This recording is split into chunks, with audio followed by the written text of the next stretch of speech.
So guys, just a quick disclaimer before the start of this episode. We did have some technical difficulties. We only had one mic this week. So we sincerely apologize for any wonky sounding craziness happening this week. We'll get it together next week. Promise. We'll have it together. But in the meantime, enjoy.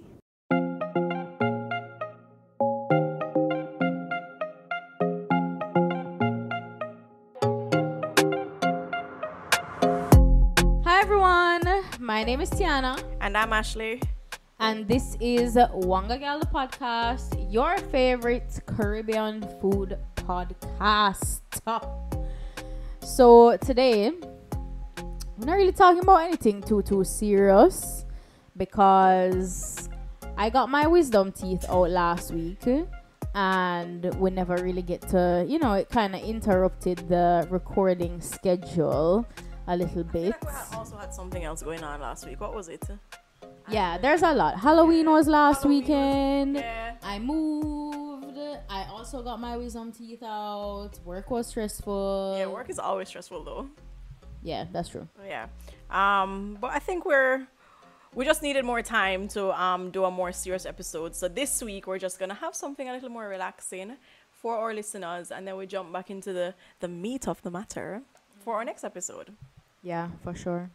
All right, so today we're just going to have a little game similar to what we did in our first episode, or introductory episode, just so you guys can get to know us a little better. We're just going to play a little game of this or that, the food edition, somewhat of a Jamaican edition as well, so that we can keep it cultural and in tone with what the podcast is about. All right, so Tiana, what do you prefer, frozen yogurt or ice cream? Froyo or ice cream? That's very hard because I feel like deep down I think I may prefer froyo, simply because I prefer like the texture of frozen yogurts. I think I also prefer maybe not even frozen yogurt, but like softer ice cream. Like I prefer soft serve ice cream. So, yeah, for that reason, I'd say froyo. But I also think I love ice cream. I mean, Devon House, come on. Like, what? Devon House at one point was on the list of top 10 ice creams in the world. What, ranked number 3 for a while? It was number 3 ranked in the world. And then it probably still is number 3, I wouldn't be surprised if it still is number 3. Big up Devon House every time. An icon. Living icon is Devon House. But Froyo. I feel like froyo. I don't know. Something about that Tutti Frutti. It's the Tutti Frutti that have your judgment clouding now over the ice cream. Something about that Tutti Frutti, lychee, rum cream, birthday cake combo with the popping boba and the gummy bears. Yeah, girl. That's just so sweet. The lychee, the rum cream and the birthday cake. The lychee mellows it out because I find that the lychee is more sour. Okay. So it doesn't. I don't know. That's my combo. That's my go-to order. But you're saying then that it's froyo over ice cream for you? Yeah, I think froyo over ice cream. Okay. Well, I don't know. I think I always preferred ice cream growing up. But ever since, I developed this allergy of mine, I just gravitated towards substitutes, which obviously was just be frozen yogurt. But I feel like going to Tutti Frutti, I much prefer sorbet over frozen yogurt. I don't like sorbet. Why? It make my mouth pucker. I don't like it. So I feel like you're one of those people who think sorbet is just like a mashed up version of icicle. Yeah. Yeah, because it's so icy. Yeah, I don't know. I don't really love sorbet. I find that something is missing, and I think what is missing is the dairy. Yeah, the dairy is missing. The creaminess of it, and obviously the texture of sorbet is much different from frozen yogurt. But I just feel like I started having the sorbet at Tutti Frutti instead of the creamy other flavors that they have, and I guess every time I think about getting frozen yogurt now and I go to Tutti Frutti, I just automatically get the sorbet. So I feel like between frozen yogurt and ice cream, it's definitely just going to be Frozen yogurt, yes, but I'm gonna pick up sorbet when I go to Tutti Frutti. So what's your go-to Tutti Frutti order?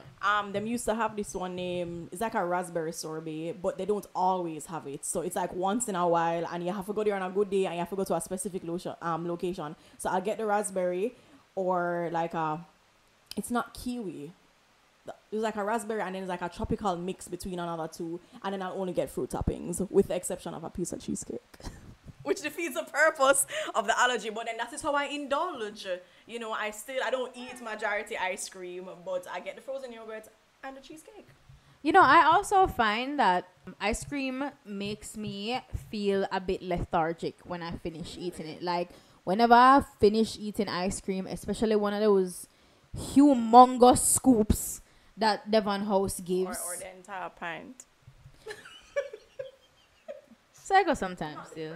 But yeah, I find that when I eat ice cream, I feel a lot heavier than I do frozen yogurt. So maybe that might be also why, like, after I eat ice cream from Devon House, like, I just want to lie down. Like, I don't feel that way about frozen yogurt. That might be the purpose of the ice cream, though. Because, you know, we have a tradition where we get ice cream on a Sunday evening. And the only thing left for you for the after you eat dinner and eat ice cream is go lay down. So maybe, you know, it's deliberate. Maybe. All right. So final thoughts. Frozen Both of us yogurt. say froyo over ice cream, though we recognize that Devon House is an icon. Yeah, and if I had to choose any ice cream, it definitely has to be Devon House. For sure. Devon House ice cream, top tier. Coming in second place for me is Cold Stone Creamery ice cream. Oh, definitely. And then I think after Cold Stone would probably be, what's the name of the one I had in New York at that time? Five Below? Oh, yeah. Yeah. Five Below is Below lit. is That's lit. litty. It's great ass ice cream. We love it. But that's definitely how I would rank mine too. Is Five Below or 10? No, it's 10 below. 10 Below, the one in Chinatown, Five right? Below is the store Oh, that's with true. everything that costs less than $5. Yeah. 10 Below 10 is Below. the ice cream store 10 in. Below, like, that's what they're. Why is it called 10 Below again? Because Because everything's it's- under 10 degrees? Yes. Yeah. So 10 Below ice cream is number 3 for me after Cold Stone, and obviously top spot is Devon House. So I think we agree on that. For sure. All right. So our second choice, or the second combinations that we're choosing between, is rum or vodka. Don't roll your eyes at me. Tell them the story of how you can't drink rum anymore. Ashley has stressed me out. So essentially what happened, I genuinely think I got alcohol poisoning it was not diagnosed. I self-diagnosed this alcohol poisoning, but I'm going to say it was.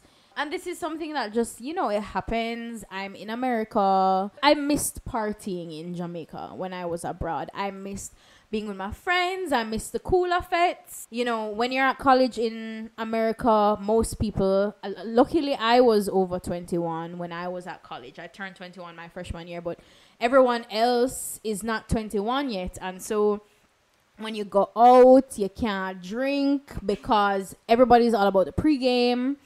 And I was like, I'm not really about the pregame, but I had to be about the pregame because everybody else was about the pregame. And because of that, I just wouldn't go out that much. And then when I would come back to Jamaica, I definitely would overindulge. And I think that Christmas, I just went a little wild. And Which Christmas was this? What year was it? I think it was before I went to Trinidad. So it was Christmas 2017. Oh, we did too much that Christmas. Like, it was kind of set in my brain because I remember how many nights. We used to go out, like, during the week, too, like, and come back and go to work the next morning. That was a horrible time. Those were some bad decisions we made. Christmas 2017 was not a good time. And It was a good time, but we probably shouldn't have done what we did. And I know it was not a good time like that because I could barely eat one plate of Christmas dinner. And that is when I decided that I needed to turn my life around. We were But- drunk for like 48 hours after breakfast party. I couldn't hold down food for like an entire week. I kid you not. I lost like about 15 pounds within the span of 1 week because I was drinking liquor every day. I could not hold down any food. I was throwing up every morning, throwing up gastric acid from my stomach because there was nothing in there to come out. So yeah, it was a toxic time. And so to answer your question, at this point in my life, I would honestly say neither, because the smell of white rum makes me nauseous. Like, it just brings me back to like bad memories. feel like everyone has that one story where they smell a certain liquor and they remember the last experience or the worst experience they've had with it, and you just have that idea for every form of alcohol now. Yeah, it got really bad. But it sucks because I do. Before that, I did really enjoy drinking. Not necessarily because of how it made me feel, but like I enjoyed seeing how different liquors tasted and experimenting. And I mean, when I was in college, I did drink a lot of vodka. A lot of my friends at college love Svedka because they come in so many different flavors. A personal favorite in TH98, big up all of my housemates if you're listening, Lauren, Catherine, Clara, and Maya, was pink lemonade Svedka, and that's vodka. Like a summer holiday drink when you're at a picnic. Yeah, I think, bro, Svedka had like a mango jalapeno vodka. Okay, that's just too much. That's definitely not a good combination. Yeah, no, they're wild. But I drank a lot of vodka. I drank a lot of very strange, alcoholic drinks in college. I think college just messed up my belly. Like, it just never makes sense in terms of alcohol after that. Because I was just drinking anything. Like, anything and everything. Because them have this thing called jungle juice that was at every party. I was literally telling Bradley about this one time. I remember the first party I went to in foreign. You know those, like, 15-gallon containers that you store things in? Yes. I remember walking into a party and there was just this gallon of jungle juice on the ground. And everybody would just dip their cup in it. So what is in jungle juice? Nobody knows. I don't like that. It was just like a combination of like Kool-Aid and Crystal Light with like white rum, and maybe some Svedka went in there, maybe some Everclear went in there. It's just a mixture of things. Almost like any cheap liquor that you can find at the liquor store, you just dash it in there. And it's dangerous. It has to be. There's no possible way that can be okay. Or how that tastes though, like shit. It have to taste like shit, because I'm thinking about the mixture of the vodka and the rum and the Kool-Aid, and it can't taste proper.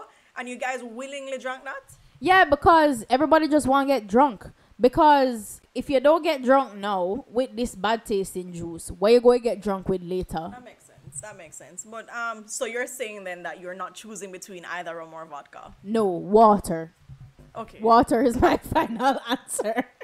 Okay, so all right. But for me, it's definitely rum. I've never been a vodka person, and I know that for most of us, well, at least our age group that I know of, people's first experience with drinking and going out is always vodka, but that wasn't the case for me. I grew up in country, so I guess my idea of drinking is a little different from everybody else's. So my go-to is always white rum water with lime. I had one experience with a bottle of Grey Goose one night, and I never liked the way it made me feel. Not like sick or physically sick afterwards. I just never enjoyed how I felt when I was actually drunk. I just felt so alone in the club. Like I was just standing up and I remember crying in the club. I wasn't crying. I remember I was there and Shanice was there with me. And I drank the Grey Goose before we got to the club. And when I got to the club, and I mean, maybe it could have been a combination of all the liquor that I had that night. Because we started at, I think it was Ribby's. We drank the Grey Goose and we went to the club. And that was when Fiction was popping. And I drank some champagne and I just stood up looking at everybody and wondering, anybody realize that I'm standing here silently by myself? I'm not enjoying any bit of this. So after that, I was like, yo, I don't want any more vodka in my life, and I don't like it at all. But as it relates to experiences with alcohol, I know like certain times when you drink certain rum, you just don't want, not just rum, but any alcohol, you just don't want to have that experience again. It's some form of like, it's almost like PTSD. It is definitely like, PTSD. Every time I see a bottle, a Hennessy Black, I'm just like, I don't even want it open around me, because the first time I drank it, I saw Satan, and I'm not gonna he stood up in front of me and be like, are you ready, because we're gonna rumble tonight? Nearly thump you down. No, God no. The way how the Hennessy did make me feel, I could have thumped Satan. God knows. So between rum and vodka is definitely rum. Like 100% don't drink vodka. I've tried it definitely. I've had Grey Goose, Ciroc, Kirov, whatever. But always a rum girl forever, especially white rum. And I think it's appropriate. I think for Jamaicans, I mean, if you asked me before Christmas 2017, I would say rum. Mm-hmm. And I think it makes sense. I mean, we spoke about it in our second podcast. Was it the second one? No, it was I don't know, one of them. It was a 4. When we're talking about rum, go listen to it if you haven't listened to it yet. Episode 4. But I mean, Jamaica is one of the largest rum producers in the world, if not the largest rum producer in the world. And so it is appropriate that most Jamaicans will choose rum over vodka. I mean, vodka is what rush on. And I think when you said that most people in our friend group or first taste of liquor was maybe like vodka, like the apple vodka, the Smirnoff. That's what I remember. But I don't think it's necessarily because I think that was a specific time period. True. I think when I was growing up, and it was very much specific to our age group, I think Smirnoff was introduced into the market. Smirnoff was sponsoring every damn party under the sun. And Vanessa Bling was singing about apple vodka, so I guess it was just appropriate. Exactly. And when I was maybe like a wee lad, Smirnoff Ice came out, and it was that thing that you could have. Like, my parents allowed me to drink Smirnoff Ice because it was very low in alcoholic content. It tasted basically like lemonade. If you think about the power of marketing, like the fact that there is no equivalent to Smirnoff Ice produced by Appleton or Wray Nephew, like Smirnoff was introduced to us at a very young age, and then so it felt natural to graduate to Smirnoff vodka. And then when Smirnoff started coming out with the apple and the raspberry and the birthday cake and the whipped cream, it's intriguing because you're seeing all of these different flavors. You're like, ooh, I wonder what tastes good and da da da da. Whereas with rum, it's just rum. Like, honestly, and the way how you said it's just rum a while ago, it just takes me back to a place where I feel like people view rum as this very harsh liquor. So being that age, you're kind of, as you say, you're graduating to the different stages of drinking. But I think the only reason why it was different for me is because I grew up in a household where both my parents drink, and we always had alcohol in the house, and I don't remember a time ever seeing a bottle of vodka anywhere. So maybe it's just me not being exposed to it from that age, whereas everyone else would have been. Yeah. I definitely grew up with the thought that like rum was a man. Yeah. When you're old, like. But I mean, it's the same thing for me, because even now when I go out and I order the white rum, water and lime, people look at me like, is which man this order and which country man this, you know? And a lot of people will, even a lot of older men will not drink white rum because they say it's too harsh or it's hard to handle. Yeah. But culture is a hell of a thing, because it really and truly just matters like how you were socialized growing up too. So you view things. You know, now you say that, I really feel like I did get alcohol poisoning over the course of my 4 years, because I remember I had this Drake flask, and I would walk around with the flask on campus, and the only thing that was in the flask was white rum, and I would just take swigs of it in the middle of the party. I think you should talk to somebody about that. I hope you spoke to somebody about that back then. Joel came to me one night and did ask me if I needed some counsel. Yeah, that's not okay. That's not normal. Yeah, don't overdo it or you'll end up like Have me. this conversation now because it's Scorpio season and it's bringing back a lot of bad memories. Oops, on to the next. All right, so the next choices that we have, pancakes or waffles? I'm going to say pancakes. Really? That's surprising. I'm going to say pancakes. I don't really like waffles. I'm not going to lie. I don't love waffles. I'm not a waffle person. Some more pancake. Well, it depends. Okay. To be fair, neither. Really? Because I think you're more of a crepe person. I do enjoy crepes more. Kind of I find I'm not about the sweets for breakfast thing. Sweets for breakfast make me feel icky. It starts my day feeling icky. I don't feel... Sweets for breakfast also make you very lethargic, so it ruins your day. It does not fulfill the purpose of what breakfast is supposed to do for you. Yeah, like when I eat sweets for breakfast, I feel like I need to go bed. So based on that, I would say neither.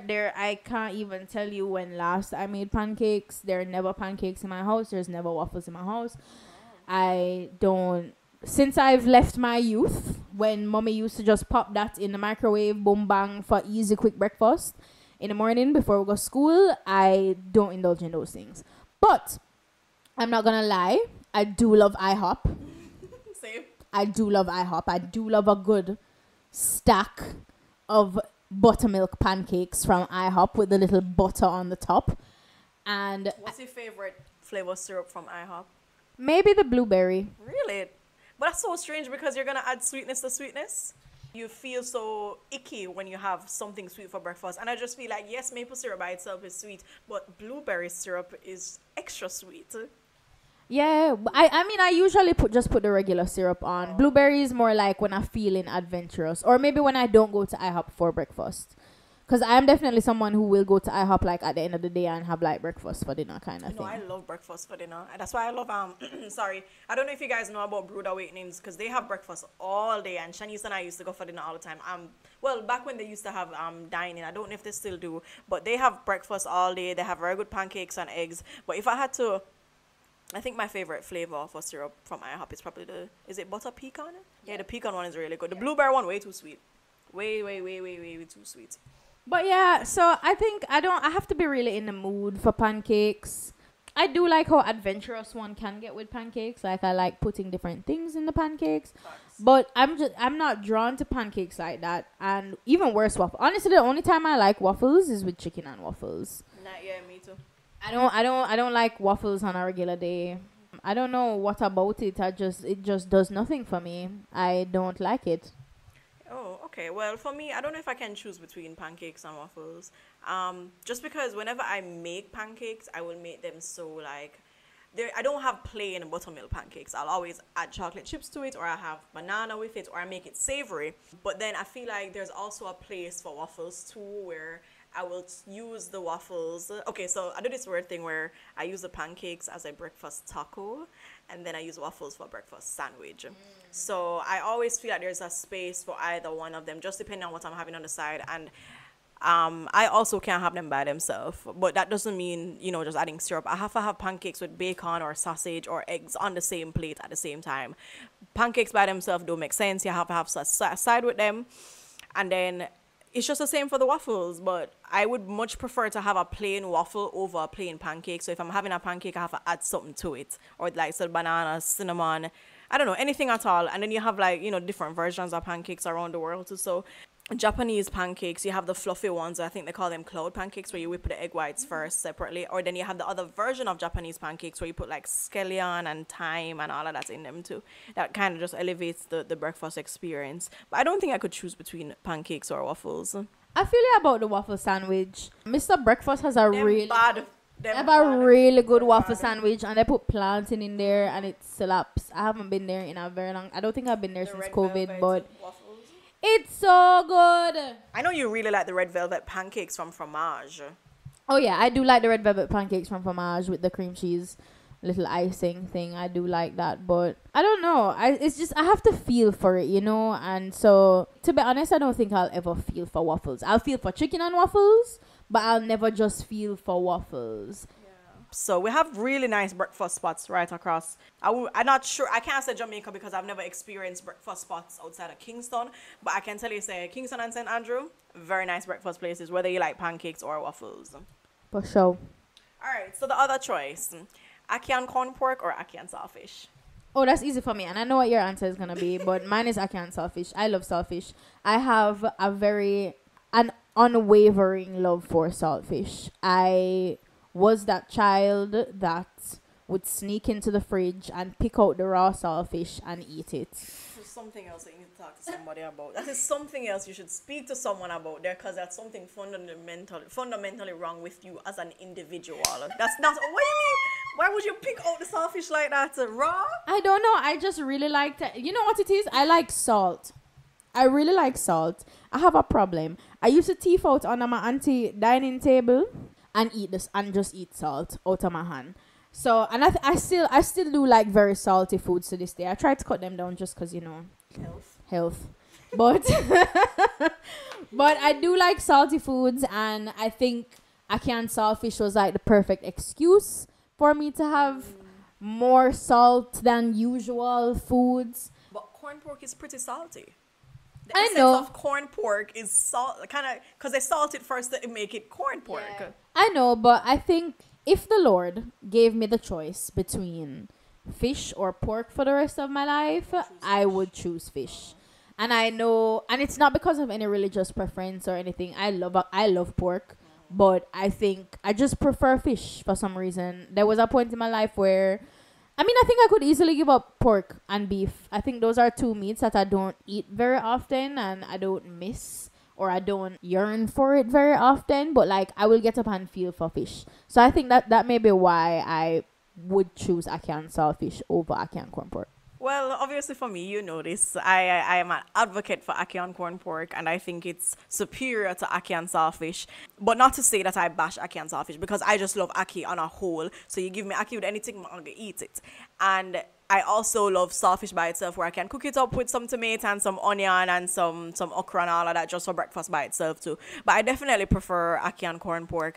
And the little man Mama have, him hate the fact say I love pork as much as I do. Like every time we talk about breakfast, it's always why you have to love pork so much. And then for me, if I go and make ackee and saltfish, I go and cut up bits of bacon and put in there too. Oh hell no! I also do not like bacon. Yeah, it's weird. I was making a grilled cheese sandwich for her the other day, and I was like, "You want bacon in there?" She's like, "No, I don't eat bacon." And I was like, "Why are we friends?" Yeah, I know. People might crucify me for that, but I don't care. I don't really like bacon. If bacon ceased to exist, I would be 100% fine, unfazed, unbothered. So you're more of a breakfast sausage than bacon then? Oh, hell yes. I love breakfast sausage. Listen to me. You see when we go hotel?